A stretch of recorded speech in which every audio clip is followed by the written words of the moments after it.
Welcome, welcome everyone to the Freedom 50U interview with one of the speakers for the October 29th Kirby Center presentation. That's in Calgary.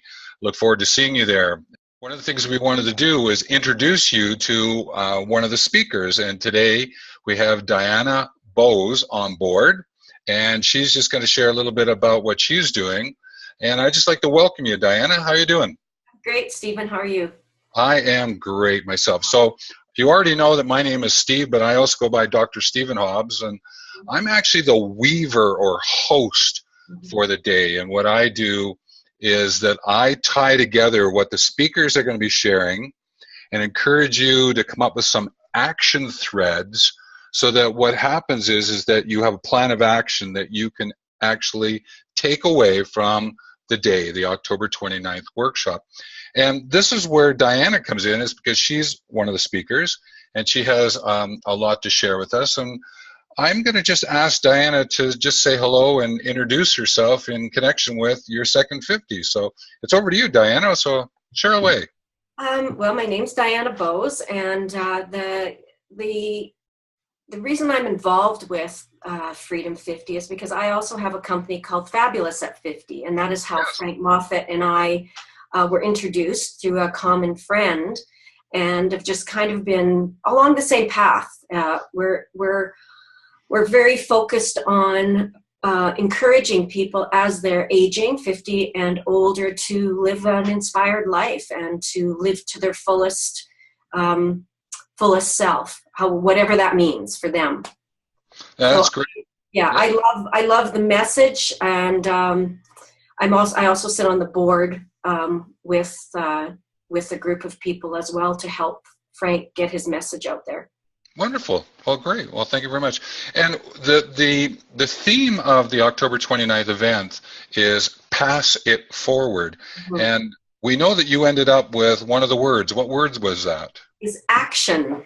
Action. Okay. So obviously there's something to do with action and what you're doing in your own work. And would you like to share a little bit about what you might be presenting so people can get a sense of where you might go with the presentation? A little bit of the tidbits are, I use a tagline a lot when I'm doing things called "If Not Now, When?"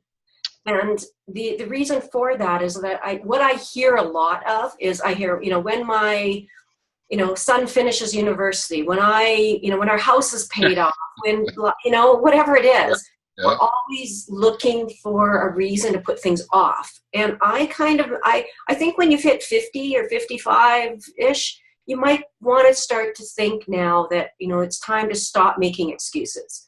And, and the reason I say that is because I was widowed at the age of 20 years old. And I learned very young in life that really there is no tomorrow. I mean, it's today and it's right now. And if you have a dream or have something that's, it's kind of in the back of your mind, you're thinking, oh, I'd love to do that someday.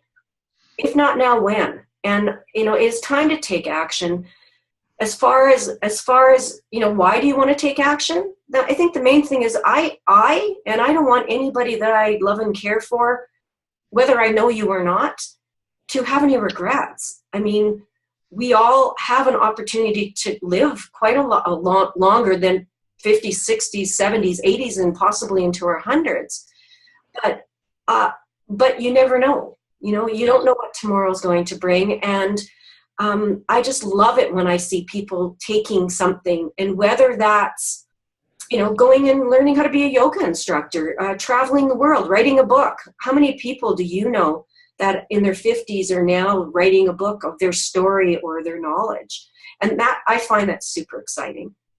Oh, it is. And I work under the banner of Your Next 50, which is similar as well. Mm-hmm. And I'm also very interested in this legacy story. And you're sharing here books and travel. These are all legacy stories mm-hmm. that people could take action with. So that's awesome, right? Mm-hmm. That's awesome. Mm-hmm. Now, what would be like one or two really salient tips that you might want to give to our listeners right now?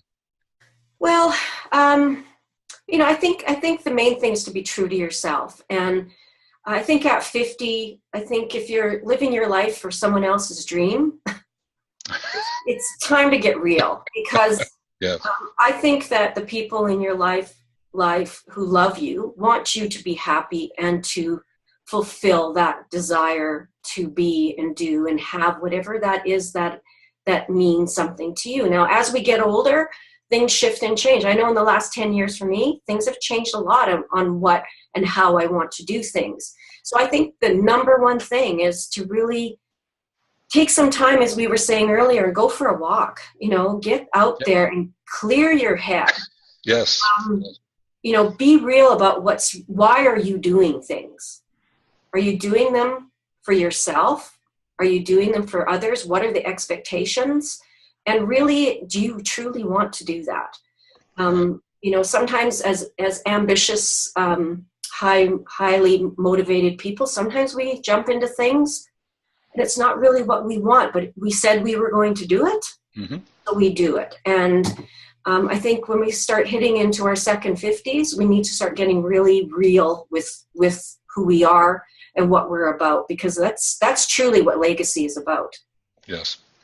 Well, you've actually got the great word of action in the passive forward theme, because I can certainly hear the reverberance, that resonation around taking action. So that's great. And so with this interview, what, again, just to remind people, is it was to interview the speakers, which Diana is one of them, for the October 29th Freedom 50U workshop.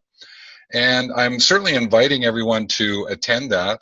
But as I'm closing this interview off, I'm going to turn it back to Diana and say, what is something that you'd like to share with them that would entice our listeners, our watchers, to actually come out to October 29th?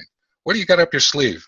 Well, for me, myself, I think everybody in that room has something to offer. And sometimes it's in the small actions, or you never know who you're going to be sitting next to. Or someone on stage may say one sentence that could change your life, who may get to you to take some action into moving forward, to give you permission, to actually move forward. So sometimes you have to do a little thing to make a big thing happen. And I believe that when you get that many people in a room with powerful speakers, and Frank and yourself, Stephen, I think it might be a huge turning point for you if you're searching. Yes. So big or small, it works. It does. So with that, Diana, thanks very much for this time sharing some thoughts with us for the Freedom 50U event on October the 29th. It's at the Kirby Center, which is downtown Calgary, and we look forward to seeing you all there. So take care.